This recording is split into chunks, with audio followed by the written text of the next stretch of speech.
Welcome back to Southwest Yard and Garden. I'm John White. With me today is Vlois Pierce, and Vlois is a master gardener here in Doñana County.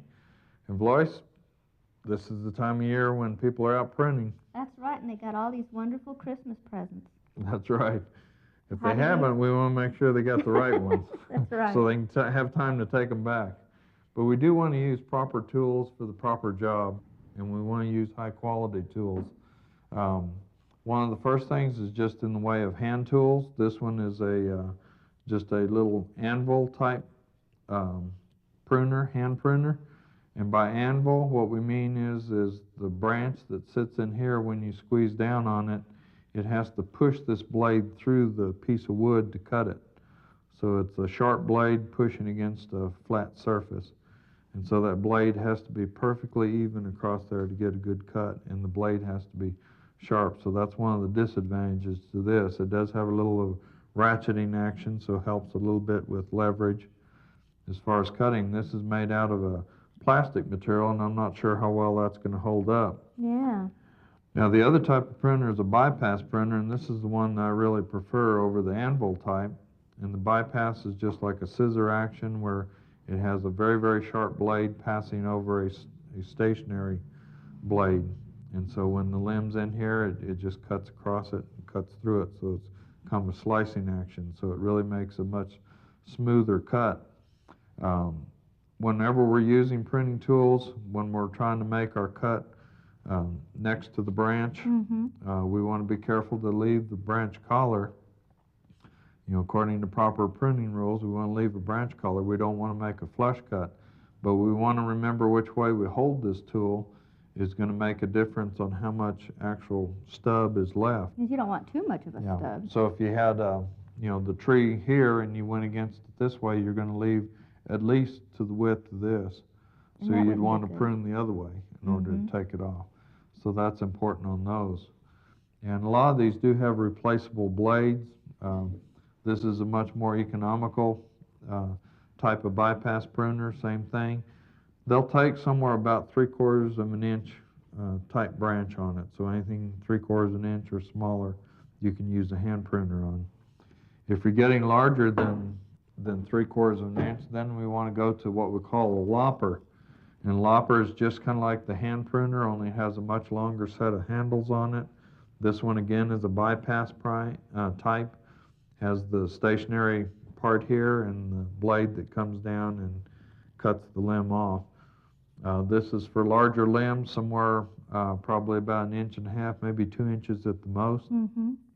But you want to be careful not to try and take too large a limb, because when you do, you're using your muscle pressure to try and close the blade.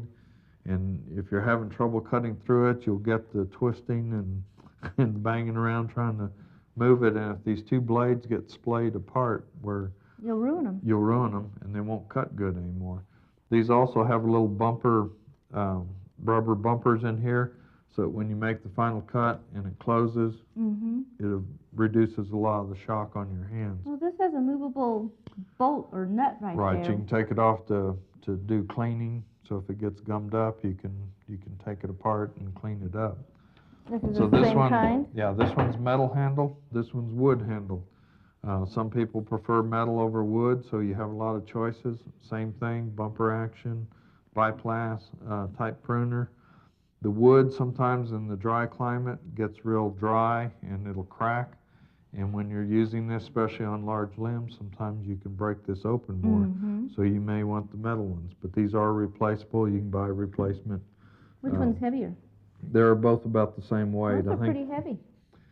And then another one we have is the ratcheting type, and this is a large one where it has the ratchets. This is an anvil type, but it actually gives you a little bit better leverage. So if you don't have to be very strong. Right, you can be, if you're a little bit weaker due to maybe some disability or just age where you can't use them as much, then those help a lot. That's my favorite one. It's not age or disability. You just like the mechanics of it.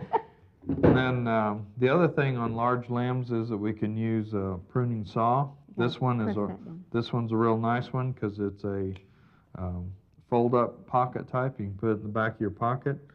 This has a lot of the saws now have this new razor tooth type action where it cuts forwards and backwards. It goes through a limb very, very fast. These blades are very, very sharp.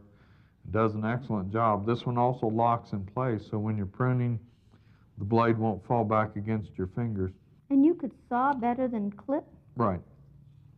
Now, this one's for larger limbs that you can actually, get a bite on. The other type of saw, this one is kind of fold up to stick in your pocket. This one's a little bit longer size. Again, it's got a little bit of bow shape to it. It has the fast razor type teeth on it, so it cuts very fast. This one has to be kept in a sheath. Otherwise, you're going to get poked, or if you carry this around in your car or wherever you might have it, this can really cut somebody real bad. You don't see people using those very often, do you? Well, they probably should use them more than what they do. So we've kind of covered a lot of different stuff here. Can we do the big one back here? Okay, we'll do the big one real quick. This one is a pole printer. This one extends out to about 14 feet. It has the combination saw and kind of a bypass type printer action. So your limb falls in here, you pull the cord on it, and it'll cut it off. So this will work for tree limbs that might be way up in the top of the trees. With Vlois, we've seen quite a few tools, and hopefully people have got some tips on what to use when they're pruning this year. That's right. Buy a book and know what you're doing, Doc. Well, thank you very much for being on Southwest Yard and Garden.